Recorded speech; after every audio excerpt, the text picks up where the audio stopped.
Welcome everyone to the Critical Realism Network webinar series. My name is Tim Rutzou and I am joined here today with Phil Gorski to discuss the problem of autonomy. Now, as I've been preparing for the webinar today, I have been struck actually by how central the concept of autonomy is to social science. It's there in the background when discussing everything from social solidarity, autonomy, politics, organizations, institutions, and morality. In fact, I would suggest that it's not misleading to think of autonomy as being one of the central animating categories of social science, as well as one of the central animating categories of modernity. And in many ways, the questions about autonomy serve as the bridge between empirical research, social theory, ethics, and politics. And so we're going to discuss this today and discuss the intersection of these different elements. Now, for those of you joining us for the first time, the format of the webinar is a 30 to 45-minute presentation, followed by a question and answer time. To ask a question, you'll need to go to your GoToWebinar control panel, which should be visible on your screen now, and you'll need to go to the questions tab and type your questions. After the presentations, Phil and I will answer the issues you raise, and just generally discuss this central problem. As always, our webinars are recorded and available on our YouTube channel, so if you miss aspects or if you have technical problems, it will be available afterwards.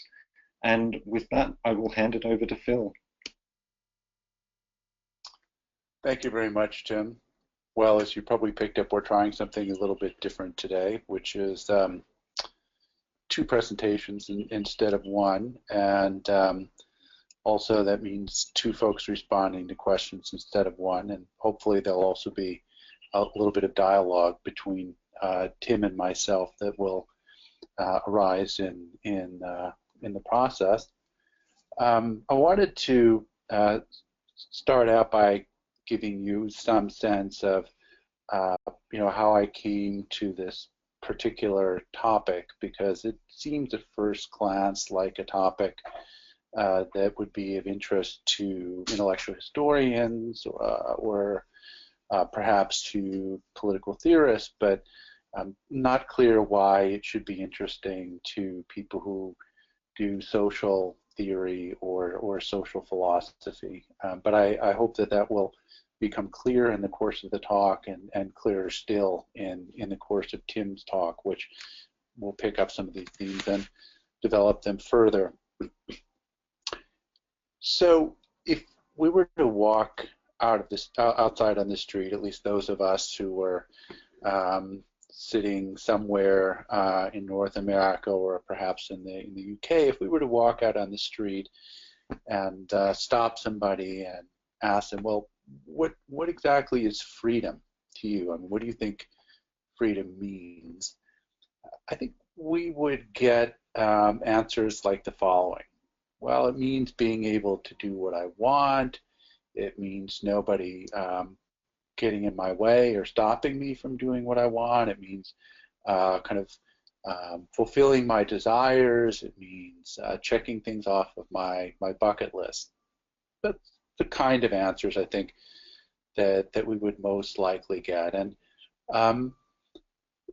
this is in the longer history of Western thinking about freedom. This is a kind of a shockingly novel and radical idea. I think much more novel and radical than we tend oftentimes as social scientists to realize. And the first time I actually came to understand just how radical and novel this idea is when I was reading up on the history of civic republican thinking in Western political theory, and I happened across a book called Hobbes and Republican Liberty by the English intellectual historian and political theorist Quentin Skinner. And he pointed out that historically, most people, most theorists had defined freedom in opposition to slavery. In the ancient world, of course, it was literally defined in opposition to slavery.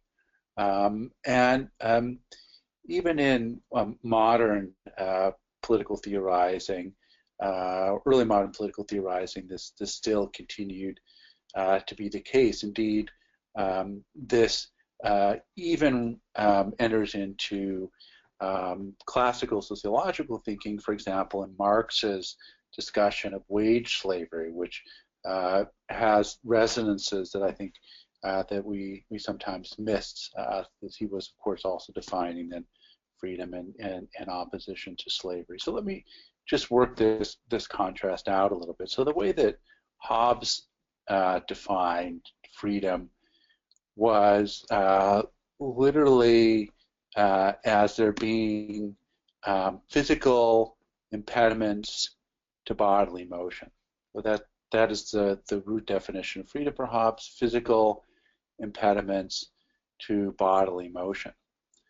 So this, for example, means that you could be locked up in jail, or you could have chains around you, and as long as you didn't have the desire to move,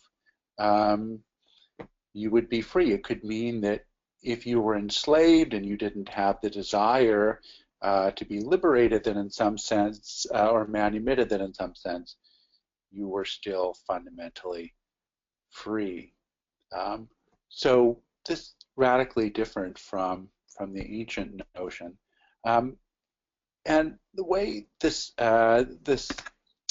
definition gradually gets worked out, it includes, I would say, a number of different elements. So to be free on this classical definition means, first of all, to have self-mastery. That is, not to be a slave to your desires or passions. It's already here a really radical difference with Hobbes.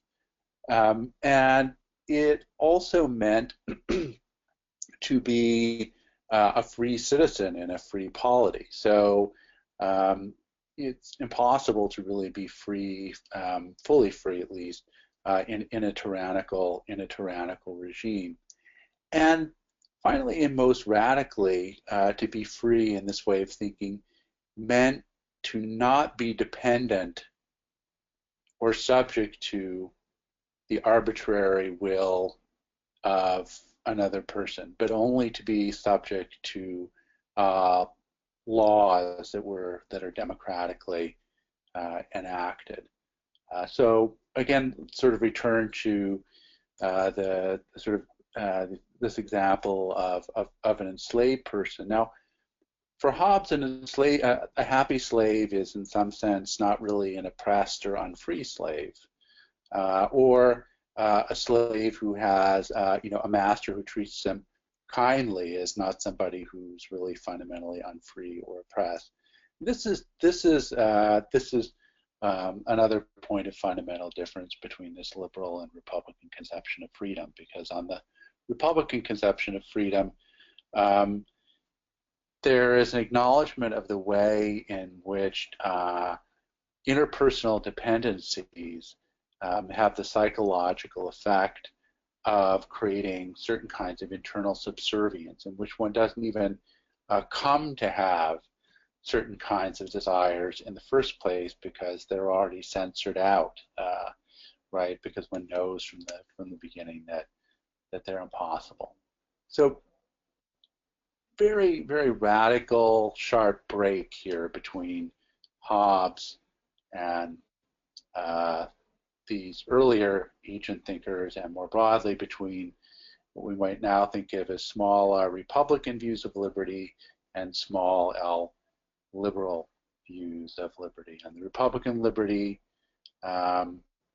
liberty is defined in opposition to slavery, and liberty is complex. It involves self-mastery, it involves active citizenship, and it involves non-dependency. Those are really the three crucial elements.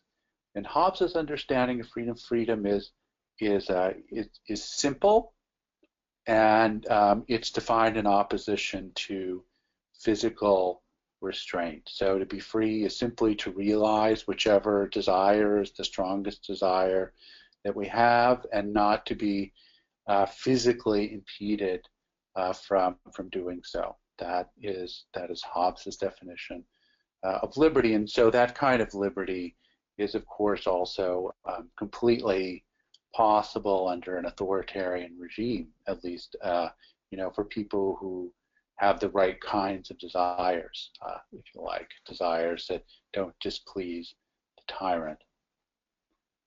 So where does this view of Hobbes's come from, and why is he attracted to it? Now here I'm going to focus mostly on this latter question, which is, why would Hobbes have found an idea of freedom like this attractive in the first place? And I'm going to argue that this has a great deal to do with his own personal biography, and in particular with his family history. So let me just recall here a few details about Hobbes's biography. He was born in 1588. He was the son of a very disreputable clergy of the same name, who had drinking problems, frequent run-ins with the law, and who then abandoned his wife and children when Hobbes was 12 years old. So with the support of one of his uncles, Hobbes was eventually able to prepare for and then attend university. He was a very talented student. About that, there's no doubt.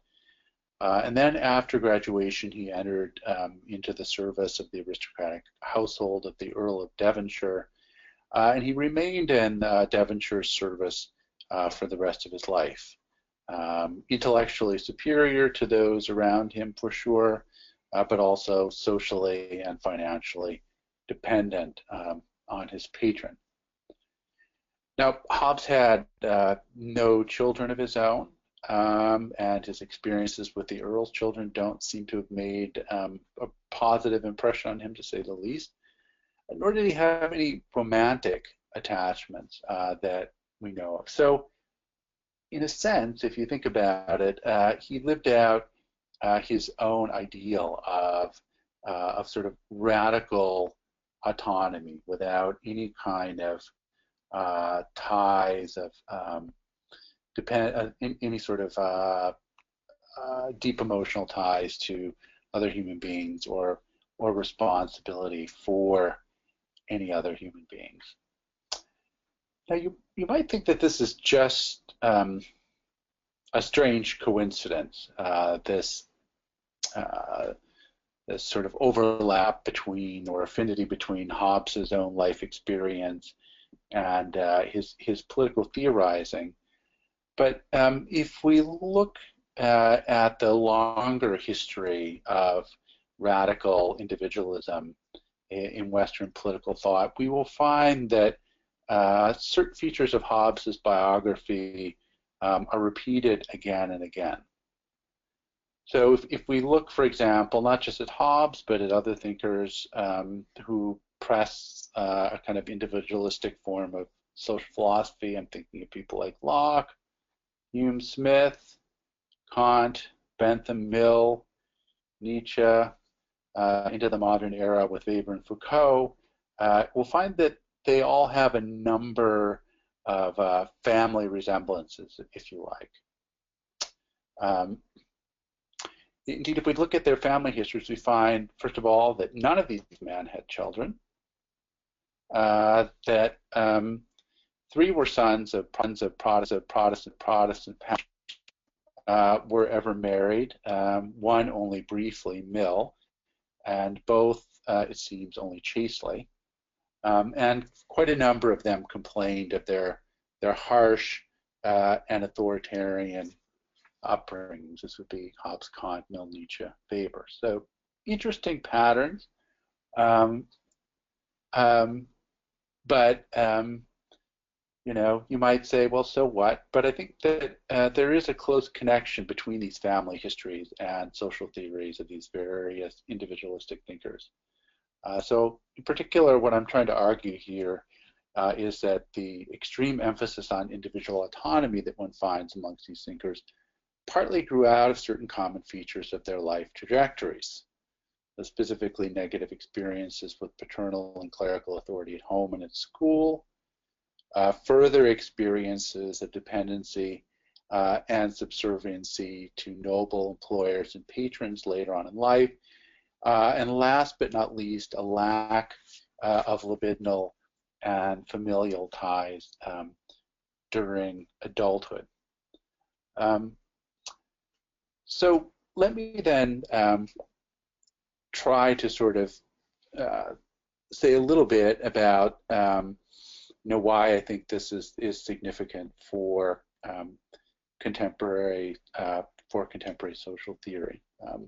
Now, what I've done here is I've tried to give some sense of the surprising origins of radical individualism, and I think if we step back a little bit from these particular men's biographies, you know, we'll also see that there's a sense in which they, in the long sweep of the history of Western intellectuals, that this is a very kind of peculiar period, right? So if we were to look backwards from the early modern era, we would see that most intellectuals were priestly or monastic intellectuals, and though celibate, they nonetheless were tightly integrated into larger intellectual and quasi-familial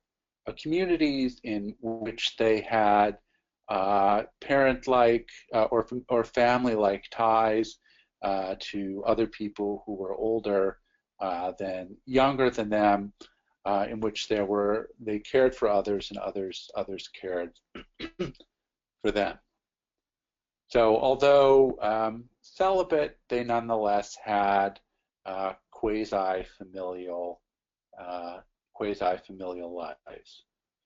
Now, if we look forward from the early modern era, in particular into the period of the last 100 years with the rise of the modern research university, we find that most Western intellectuals also, you know, are, number one, integrated into disciplinary and university communities, and number two, have familial and libidinal lives that are very similar to those of non-intellectuals, and in fact, you know, for the most part, fairly conventional.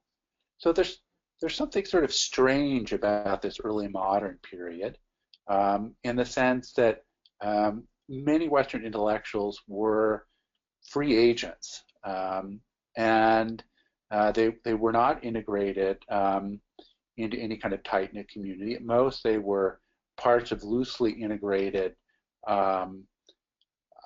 epistolary networks or social grouping. And in addition, many of them were dependent for some or all of their lives on people who were in positions of social superiority to them.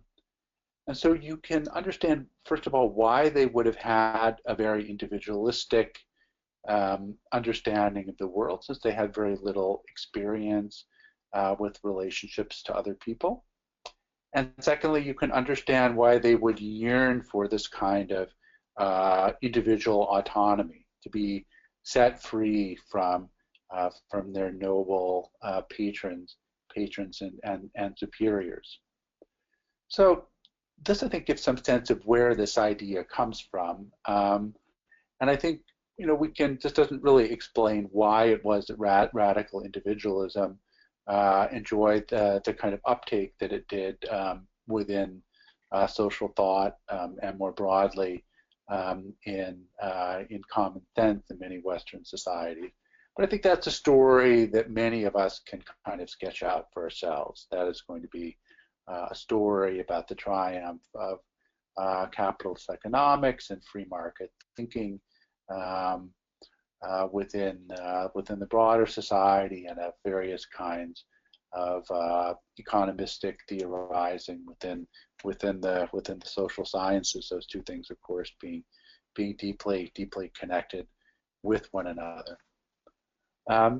And one of the strange things about this is that even in sociology, I think, which sees itself as a highly kind of critical discipline, oftentimes one that is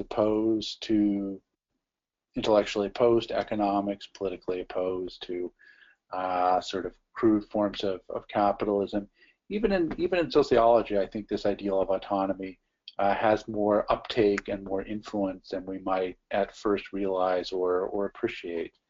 And let me try to explain why I think it does in the sense in which it does. So it's not the case that that most sociologists have a radically individualistic politics. I mean, libertarianism and sociology, libertarian politics and sociological research, in a way, are things that are fundamentally at odds with and in tension with each other. It's rather the sociologist's concern about being objective or value-free, or if not that, at least not sort of imposing our worldview or our prescription on anybody else. And so if you come with that set of commitment and you still want to do some sort of critical social theory, well, what does that really leave you with? What it leaves you with is just a very sort of broad-based critique of power and oppression and dependency of all sorts. And what happens is that there is thereby kind of a tacit endorsement of radical individual autonomy. I mean, not one that's explicit, not one that would perhaps even be embraced. If it were made explicit, probably would not be. But there is, in this sense, a sort of a strange and hidden complicity, I think, between critical social theory as it is practiced in many parts of the Anglophone world and kind of free market, radical individualist, utilitarian understanding of human well-being on the other. And with that, I'll sort of wrap up and turn things over to Tim, who I think is going to kind of take this line of thinking up further into the modern era, and we'll have something to say about how we might reconstruct critical social theory in a different way, drawing on different strands and traditions, and how critical realism might help us in that task. So I'll turn over to you, Tim. Thanks, Phil. So what I want to do in this next section is exactly what Phil suggests. I want to explore social theory and particularly zoom in on a few thinkers and think really about how we might situate the critical tradition. And in many respects, critical realism is very well situated to do this. I mean, the critical in the title isn't incidental. It doesn't just situate it within a certain epistemological tradition, but it's also situated within a particular critical theory tradition. When Bhaskar was writing, he was very much writing in the context of the New Left. And he draws on Adorno, he draws on Marx, he particularly draws on Marx. And so the relationship between critical realism and the critical social tradition is very important. And when it comes to sociology, the critical theory tradition is where we find questions of autonomy and where they really come to the fore. So in thinking about critical theory, we might accept Nancy Fraser's definition of critical theory as the self-clarification of the struggles and wishes of the ages. This, I think, is a very good definition of the programmatic nature of the critical tradition. Indeed, this tradition really stretches back to Kant and his investigation into the limits of knowledge and the conditions, powers, and limitations of a finite human subject in the world. And this, for Kant, is very much directed to answering a couple of crucial questions. And these are his famous three: what can I know? What should I do? What may I hope? One is a question of epistemology, one is a question of practice, and then the other is in many ways within Kant a question of aesthetics and a question of religion. So throughout his work, Kant, when he talks about critique and this founding of critical theory, he lays out no less than 10 meanings and functions of critique. And Butler very helpfully unpacks these, and it ranges from everything to the throning of metaphysics, skepticism, and dogmatism, through to critique as a kind of revolution, which operates at the level of procedure and outlines a progressive path for science and politics and a way of enforcing rightful claims, protecting the public against harmful doctrines and harmful practices, and trying to find a way of at once resisting popularity and serving the public. So there are a number of tensions already in how this critical theory tradition is understood. For Kant, the resolution of these problems come under the banner of reason. So critique for Kant operates in the name of reason to demarcate legitimate from illegitimate forms of inquiry and practice. The idea being that life might be made more rational and more autonomous, and so we do not forever wind up in the oscillation between dogmatism on the one hand, skepticism on the other. And this is true in politics as much as it is in epistemology. So for Kant, this operation of critique is central, and while it is a philosophical attitude, it is also a means of creating a certain balance within society between the autonomy of rational agents and forms of governmentality. And in particular, the role of critique is to call into question certain legitimating grounds of private, public, and governmental domains of thought and of practice. Now, infamously for Kant, this critical project is connected to the fundamental Enlightenment principles, which he expresses in the formula sapere aude, dare to know, and in service of the project of autonomy and in his infamous words, the emergence of humanity from self-imposed tutelage or self-imposed immaturity, which takes on all kinds of very racial aspects to them as well. But for Kant, the heart of his thought is the project to destroy the illusions which have their origins in misconceptions about the world, about the natural world and about the social world, in order to promote a peaceful autonomy and a peaceful society that is grounded in rationality, the rationality of individuals and then the rationality of human beings collectively. So this has a very interesting history to it, and when we talk about Kant, we often talk about the role that Hume plays upon him in awakening him from his dogmatic slumbers. But there is also another very formative influence on Kant, which is often not forwarded, and this is Jean-Jacques Rousseau. For Rousseau, this question is really centered upon the possibility of autonomy as understood as being concerned with the law that one has prescribed to oneself. Now, for Kant, this is resolved by an appeal to the rational. For Rousseau, it is less clear, and there is a sort of irrationality present in his work too, which is bound up with local forms of knowledge, of community, and of polity. But essentially, for Rousseau, at the political level, this involves a collective act of self-legislation, citizens joining together to make laws for themselves that reflect their collective understanding of the common good. So in obeying the law, each citizen is subject to his or her own will, and consequently, according to Rousseau, always remains free and autonomous as a result of that. So for Kant, we have the will to the rational and the reasonable.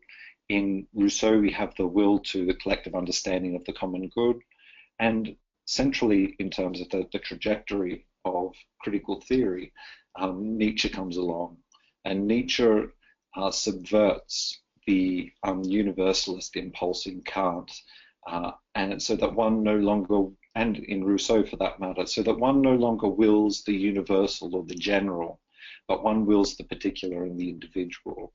And a characteristic formulation of this in Nietzsche is the will to will itself. So the will wills its own willing, if that's not too abstract.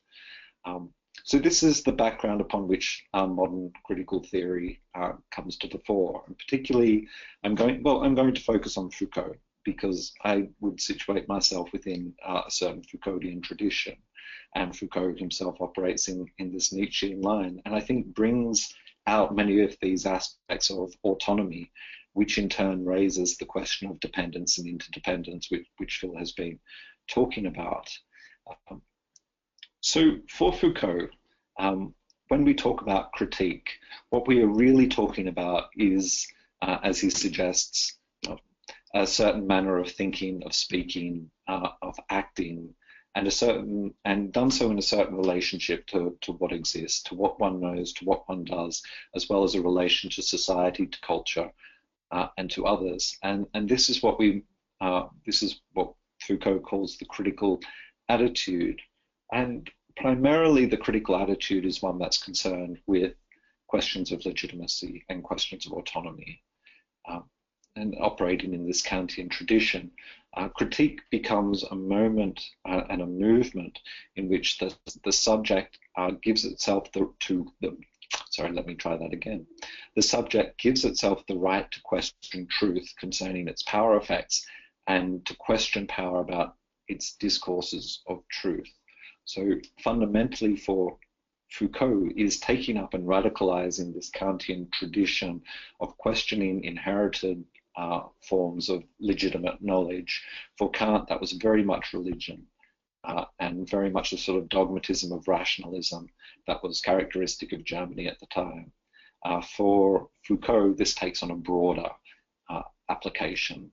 And so critique becomes a more general kind of questioning, primarily directed against forms of authority and the creation or manufacturing of legitimacy, and we might add, of dependence and various forms of social dependence, of learnt dependence or created dependence, we might even want to call it.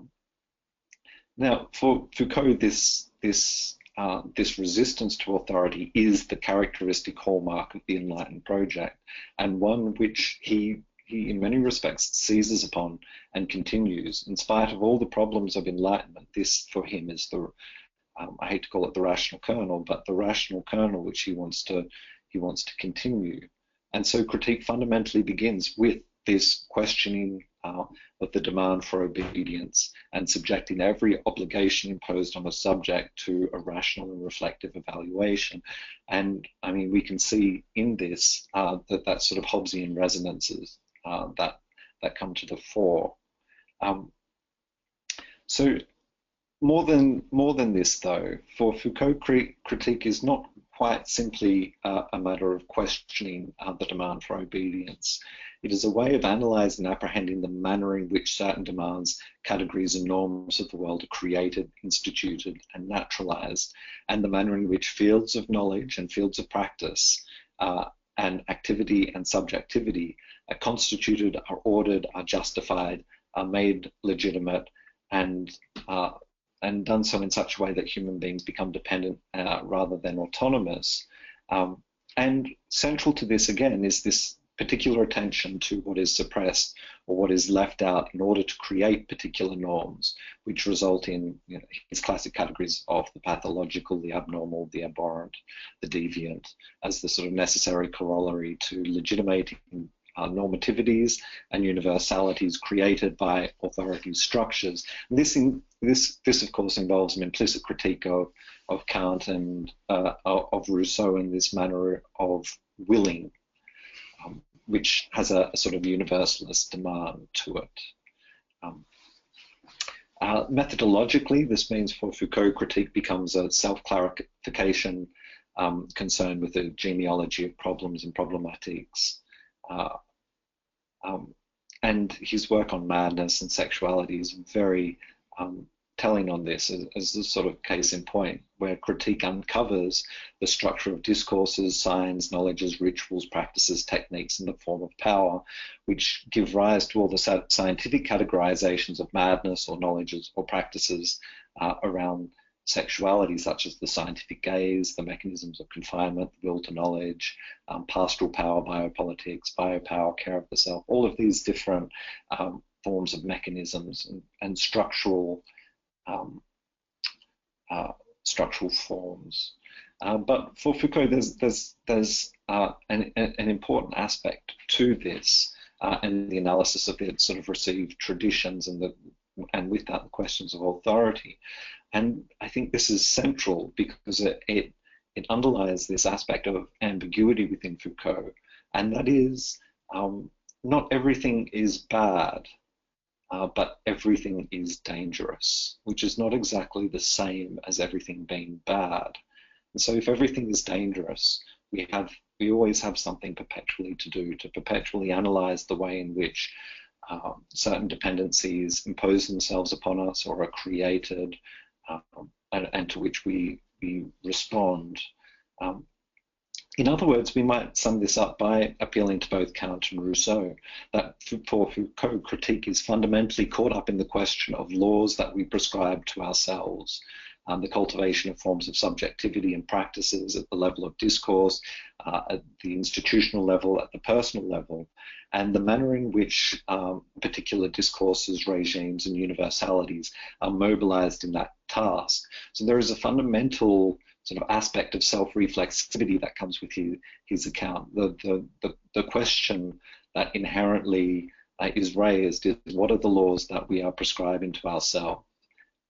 And this is at that personal level, but it's also at that level of collectivity. And genealogy and problematic is a way of bringing this to the fore and analyzing this in terms of the relationship of the autonomous subject. And particularly in his later work, we see this when he starts talking about the technologies of self and the possibility of the care for the self and the sort of creative aspect of the aspect of self-creation that becomes more and more central to his later works as an ethic in many respects, and as a way of furthering this critical aspect of the analysis of the laws that we prescribe to ourselves, and as a subversion of that at an individual and particular level. So with that, let me move on to how critical realism responds, because the response to critical realism has been rather ambivalent in terms of some people want to defend him, other people see him as as a sort of antichrist, as it happens, as we always tend to do when it comes to various thinkers. So Andrew Sayer is particularly telling here. In his analysis of various critical sociologies, he takes aim at the anti-normative project of what he calls denaturalization and reflexivity, which he sees most notably in what he calls Foucault's judgmental relativism. And this is very much caught up in Foucault's project of negative freedom in that Hobbesian inflection. This is how Andrew Sayer sees it. So he cites this paragraph from Foucault, which he sees as very telling of this language of self-reflexivity rather than He wants a sort of rich concept of critique. So Foucault suggests the role of the intellectual is not to tell others what they have to do. And I mean, by what right would the intellectual have to do so? That would be to impose that other form of dependence rather than autonomy. So the work of the individual is not to shape others' political will. I mean, note, will. It is through the analysis that he carries out in his own field to question over and over again what is postulated as self-evident, to disturb people's mental habits, the way they do and think things. So for Sayre, Foucault's analysis is charged with taking and implying a turn inwards, away from external objects as a focus of critical attention, to the ways of thinking that is available to the researcher, and the various forms of cultures and subjectivities that are fostered and created at that sort of individual level, but also at that moving from the individual to the collective level as well. In essence, for Sayre, Foucault has an anemic form of critique, which quote, presents the reader with something important to consider in deciding how to act, and fails to outline the distinction between benign and malign forms of power as a result. And this is the classic, everything is bad. Not everything is bad, but everything is dangerous, and the ambiguity that creates. So for Sayre, this is coupled with the persistent fear of essentialism, or naturalizing and homogenizing contingent social forms into more normative structures and normative arrangements that we can investigate and that we can base our political or ethical projects upon. So essentially, for Sayre, the problem is in Foucault and in this critical tradition that we are left with a social ontology in which there is no human essence or natural constraints, only the possibility of self-making driven by the will to power. This idea of the sort of negative freedom of critiquing or trying to create a space just for self-making and the cultivation of self-subjectivities. So for Sayre, this gives Foucault, at best, and much critical theory along with it, at best a quasi-normative element in which the refusal to evaluate leaves us with an impotent theory in which the world appears as at once a sort of dystopian iron cage in which democracy seems no better than dictatorship, and also this profound possibility of creative action that is fundamentally based at an individual level. Now, whether or not this is fair of Foucault, I tend to think that it's not.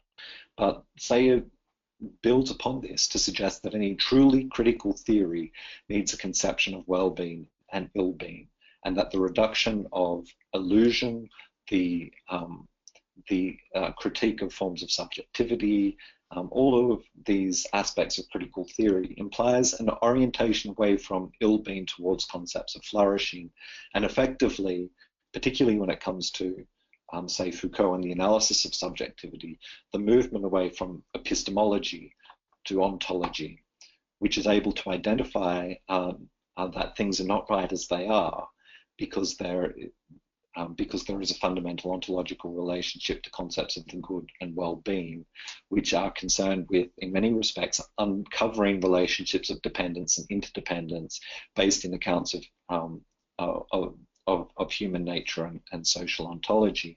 And for, say, care, the relationships of care is the critical category here as the exemplar of these relationships of dependence and interdependence. So unless critical theory is able to provide this rich ontological account, it's always inadequate and always anemic. And this is where critical realists, Sayre, Archer, Bhaskar, Chanillo, Collier, Lawson, Chris Smith, and Phil Gorski have drawn upon the language of critical ethical naturalism as a way of trying to express this relationship between on the one hand, say forms of autonomy and agency, and forms of dependence, interdependence, and structure on the other hand.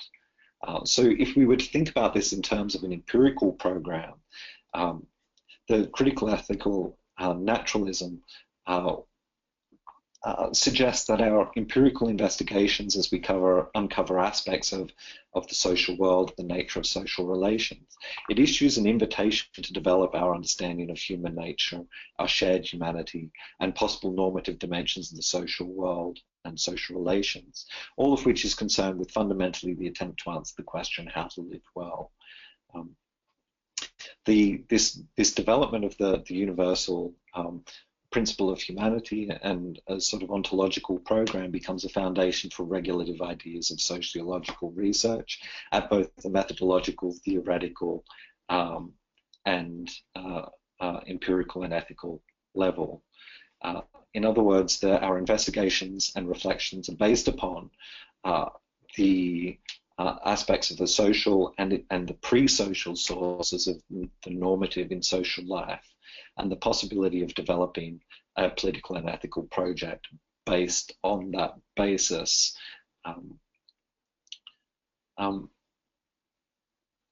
So if we were to sort of look at this in terms of some of the characteristic aspects of the critical realist ontology, the critical ethical naturalist project is bound up with an analysis of co-determining structures and systems that have emergent qualities to them. They emerge from and are able to act causally back upon while remaining dependent upon individual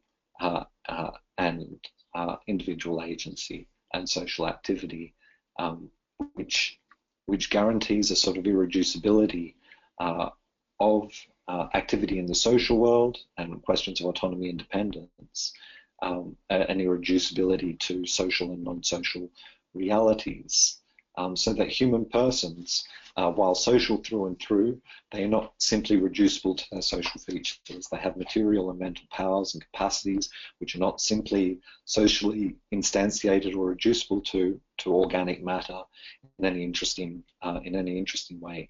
Anyway, so this develops upon the sort of critical theory tradition upon constraint and upon negative freedom to provide to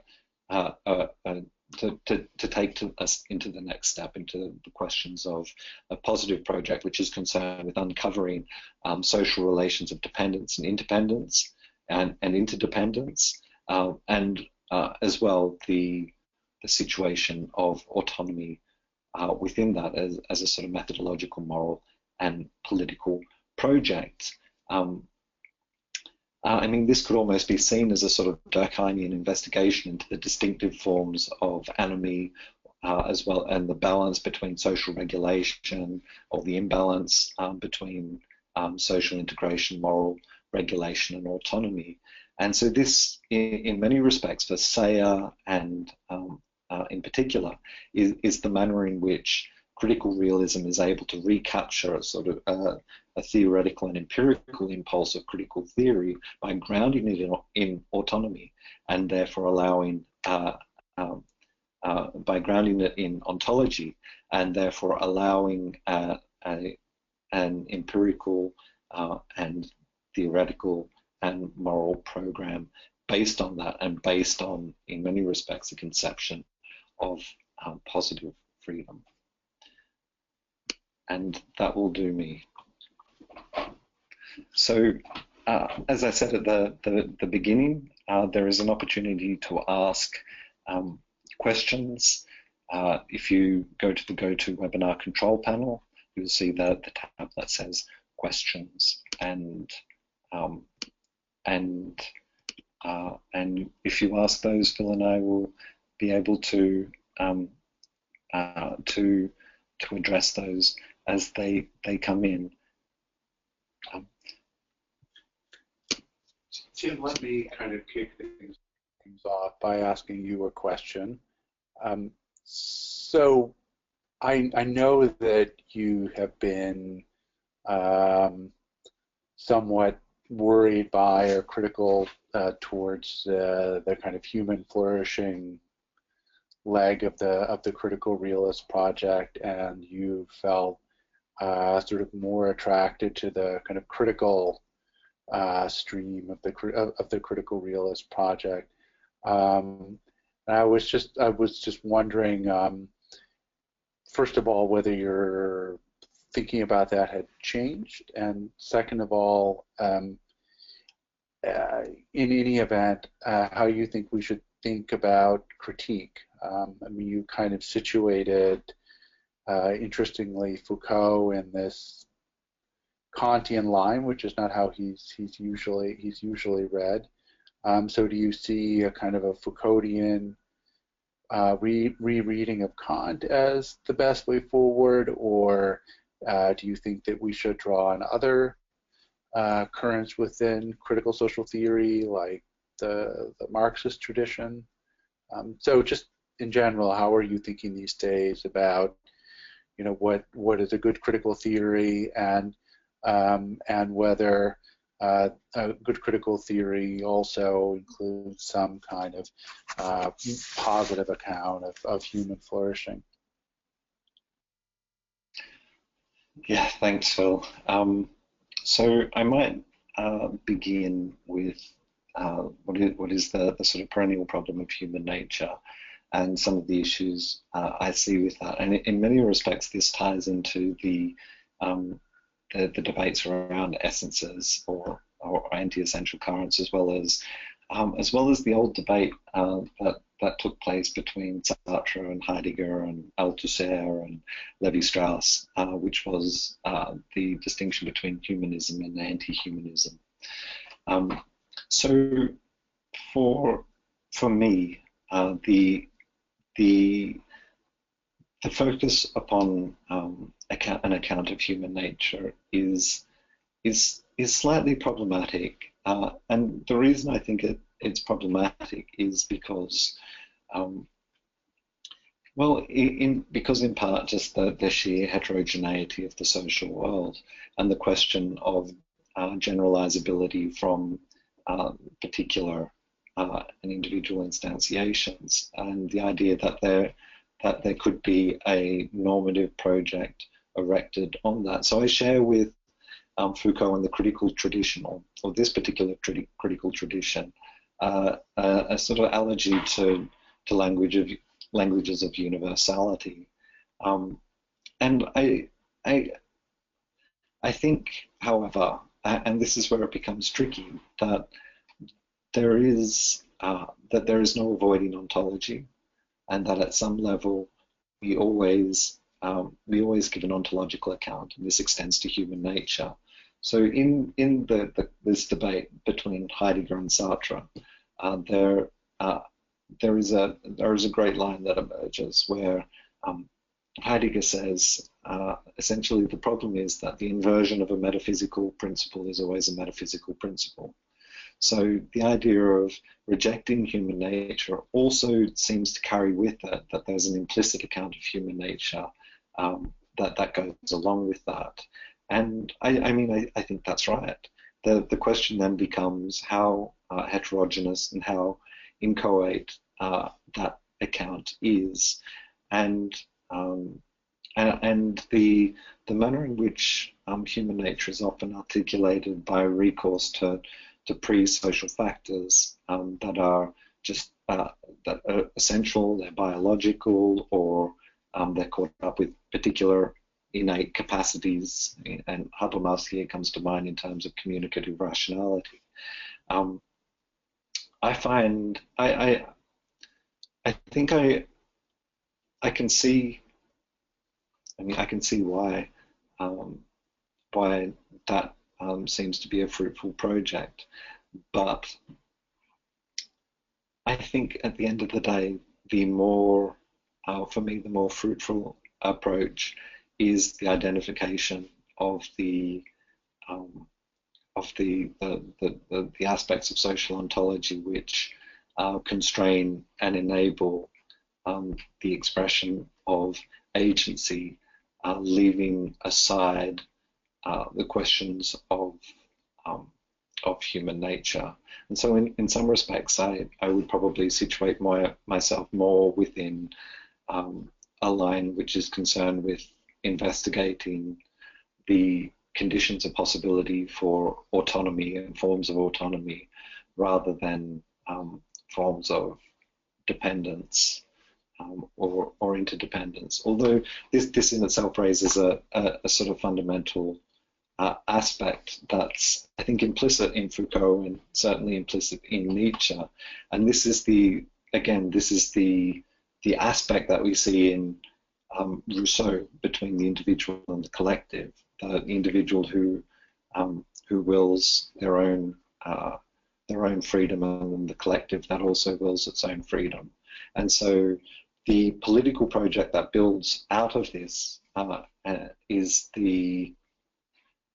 what I would see as being understanding the conditions of possibility of creating a society in which each person is able to will their own individuality and autonomy in such a way that the collective also does this. So it becomes a question of the conditions of possibility for the realization of autonomy at an individual and a collective level without it becoming a sort of Hobbesian war of all against all.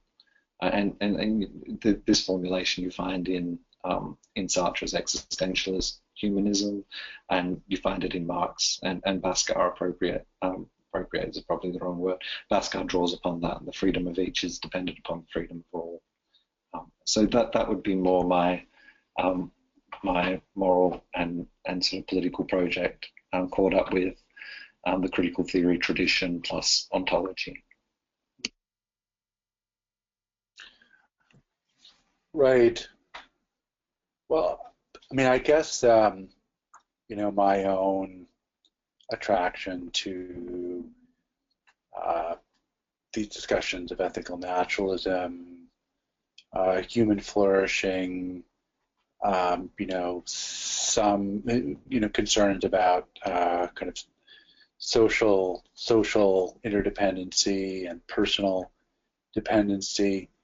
I guess you raised a series of concerns about the danger of universalizing and essentializing that lurks within talk about ethical naturalism and human flourishing, right? That you create some sort of unitary one size fits all version of human nature and human well-being that everybody is then kind of forced into or subordinated to. I guess I've partly seen those positions as a corrective to another opposite set of dangers that you see in some kinds of I guess what I would call radical or strong social constructionism. And there you get this idea that the individuals are like a palimpsest or silly putty or something, right? So that they can make themselves into anything that they want as long as they're able to disentangle themselves adequately from these kind of these fearsome webs of discourse and practice that are, or kind of capillary forms of power that are swirling around them. And that strikes me as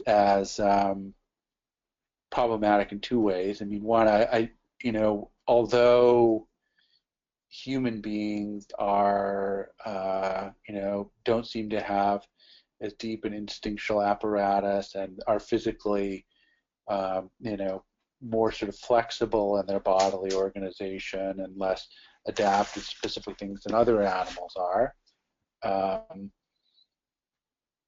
This doesn't necessarily mean that they're sort of blank slates or silly putty.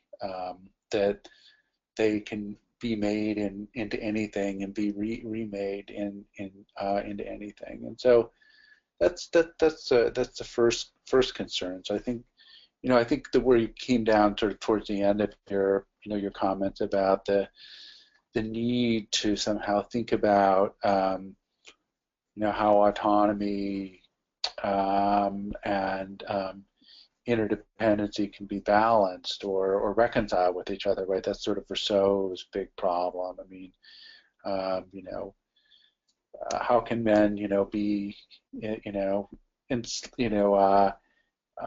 subject to the law and yet free at the same time? Or, how can they be taught in his image to walk in their chains, right? To be constrained, but also to, this kind of clearly kind of a reference to Hobbes there too, being able to walk in your chains. So that's, that I think is the fundamental problem. And I think the other thing that I do worry about that gets really lost from view I think in critical theories that focused on just on autonomy is the human need for care, nurturance, relationships, right? That another one of the peculiarities of human beings, and one peculiarity is the kind of the non-specificity of their physical bodily organization, right? But another one is their extreme dependency and helplessness when they're born.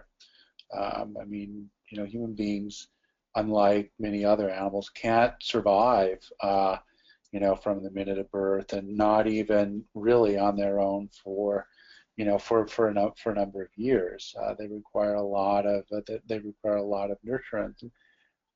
I think, I would go further and say that I think that autonomy is, to the degree to which we achieve it at all, is it's something that we can only achieve through with the assistance of others. I mean, people who have very damaged and unhealthy relationships with their parents or with other caregivers when they're young often are really quite unable to become autonomous adults. So I don't think that, I think there's this tendency to think about autonomy as the absence of constraint, this kind of old Hobbesian idea. Autonomy is the absence of constraining relationships or committed relationships of any kind. I think is, it's sort of even a misunderstanding of what it means to really be autonomous in the first place. Autonomy and freedom are not sort of metaphysical attributes of humans qua humans. I mean, they're metaphysical potentialities that we have as humans, and whether or not, and the degree to which we actually realize those, then has everything to do with our relationships with other people and the kind of social and political order that we live in. I think people who grow up not only with damaged family relationships, but potentially also in certain kinds of social and political orders have a much harder time really becoming fully autonomous as adults. And I think that's, anyway, so that's I guess that's why I somehow have this feeling that it's not that I want to sort of throw critical theory out the window, but I think it does need to be complemented with something like this, and that's sort of where I was driving at, and here I'll stop talking, is I do think that's one of the things I find kind of attractive about the Marxian tradition of critique, at least in one reading, right, is that it does start out with this idea of what is human well-being, or what is human flourishing. I mean, it's freely and collectively creating a shared human world. I mean, that through the activity of labor, that's basically what it means to live well or flourish for Marx. And then that's conjoined with a critical theory of society about the way in which capitalism, class relationships impede that or prevent that from happening. So I think somehow combining some sense of the human good with some sense of the social bad, that seems to me the kind of desideratum for a social theory. Yeah. So just by way of response, I mean, I think you're right in terms of the manner in which critical realism and this sort of the way in which it articulates the problematic and the need to reclaim a concept of human nature is very much a response to some of the excesses of social constructionism. And I mean, the obvious one in many respects is the focus upon social constructionism as a problem of epistemology and of discourse, which leaves aside the sort of the questions of materialism and questions of ontology. Now that's not completely fair, but that's certainly where the focus has been in terms of a lot of these aspects of critical theory. I mean, people often accuse Foucault of not having a material component, and the simple response is, well, what then is the panopticon? What's the role of the body in his later work, if not this very material aspect? But nevertheless, I think the critique still holds, and there is very much a need to push back upon some of these tendencies within a sort of radical constructionism, which completely denaturalizes everything. But finding that relationship between how the ontological and the material interacts, as it were, with the social, or the way in which these two things intersect, I think this is very much the one of the more interesting aspects of where social theory needs to go and where it needs to be much better. The material component of the social world is just is generally elided. Except within some feminism and queer theory, that the materiality is there, the sort of corporeal aspect of the body has been a central component, and you see this even in Butler's work on performativity. I mean, this is very much a bodily materialist aspect. The question that needs to be really asked is that sort of next moment, that if performativity is a critique of certain previous discourses, how do we develop performativity using or rediscovering a stronger language of materialism and ontology, as opposed to more forms of or more radical forms of epistemology and practice. One thing, just to build on two more things, Webb Keen's work I really like in terms of recasting some of this in the language of affordances.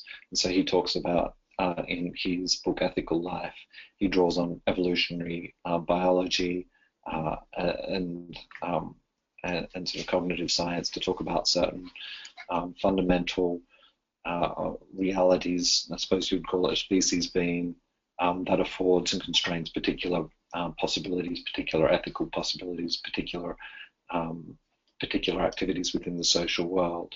I think this really starts to get at the direction that some of these questions need to go. The language of affordance, the language of emergence, all being caught up with the manner in which the question of autonomy and the question of dependency needs to be understood in an effective but non-determinative manner. So it enables and constrains rather than determines. So the social. So essentially, we end up with something more in the realm of assemblage theory, where different components are drawn upon. So it's not simply discourse. It's not simply performance. It's not simply innate biological aspects, if those are there, but it's a complex interaction between all of those parts. So that's where I think there is the potential for direction, and where critical realism can actually be really useful in terms of its account of causations, its account of structure, its account of emergence. The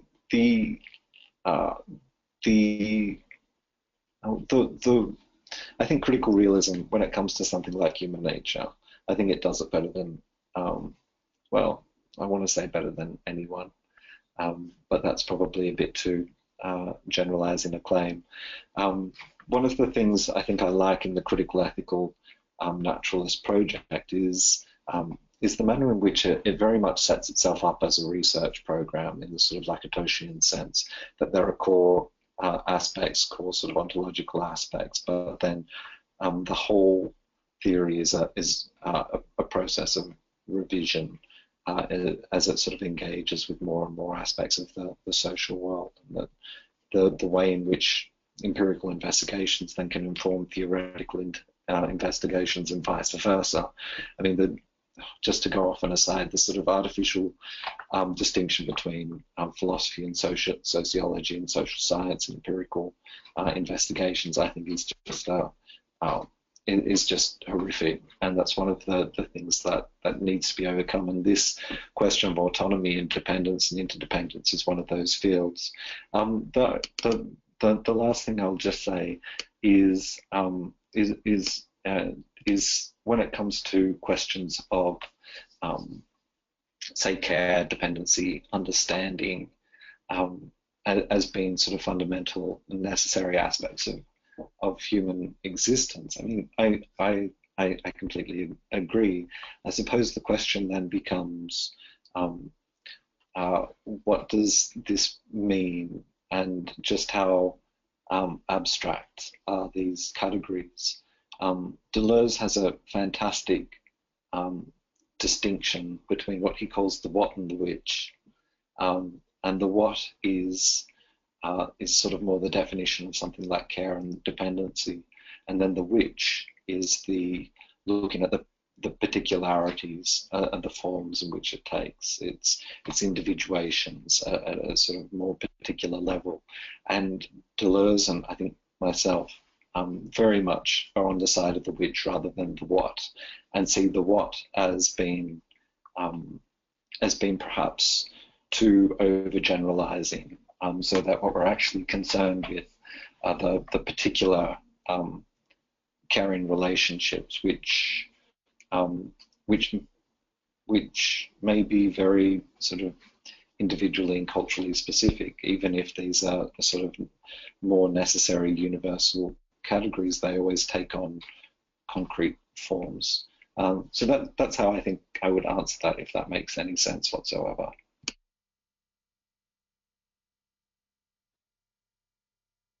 Sure. Well, let me just kind of say a few last things about this. I guess I'm sort of two minds about this, and you know, maybe you'll have a final thought about this as well. So on the one hand, I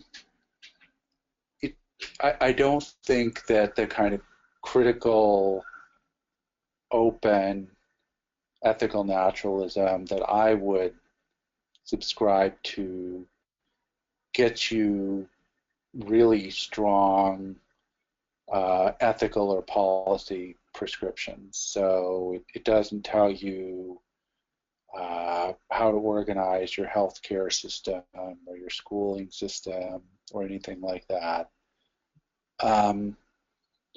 It just maybe tells you that you know, some sort of you know, healthcare system is extremely important to personal well-being, or that access to education is important to individual development. So that maybe seems like you're just running through an open door. I mean, on the other hand, you know, I sort of look around, and it does seem to me, in particular, you know, at least in the United States, like there is and long has been a sort of a wrong-headed kind of extreme individualism that goes along with a wrong-headed and libertarian understanding of freedom. that actually does undermine human well-being in the long run, both at the individual level and the political level. And so, in that sense, I don't think that defending this is just running through an open door. And I think that the danger is that if you just make autonomy the centerpiece of your critical social theory, then you will. It's very difficult to raise any kind of critical questions about the choices that individual people make, and it's very difficult to organize people for any kind of collective reform project. And so, in that sense, I think, again, that that the focus on autonomy can undermine the kind of politics that many people bring to the table. That there's a danger in this kind of of sort of pulling the rug out from underneath your own feet. That's what I guess I'm trying to say. So that's my final word. And I don't know if you have anything else you want to say, Tim. Only that. I agree with what you said. I think the sort of central aspect that's often really not articulated in the way it should be is that relationship between autonomy and interdependence and dependency in such a manner that, for me, in such a manner that autonomy becomes a sort of coherent account rather than that radical libertarianism, which just completely desocializes autonomy, as it were, and that's just a dead end. That's a closed door. That sort of account really just doesn't get us where we're going if we are actually interested in autonomy. And if we're interested in questions of autonomy as a political program, then absolutely we need to be able to think through these relationships of interdependency and dependency. And so so in short, I actually agree with everything that you just said there.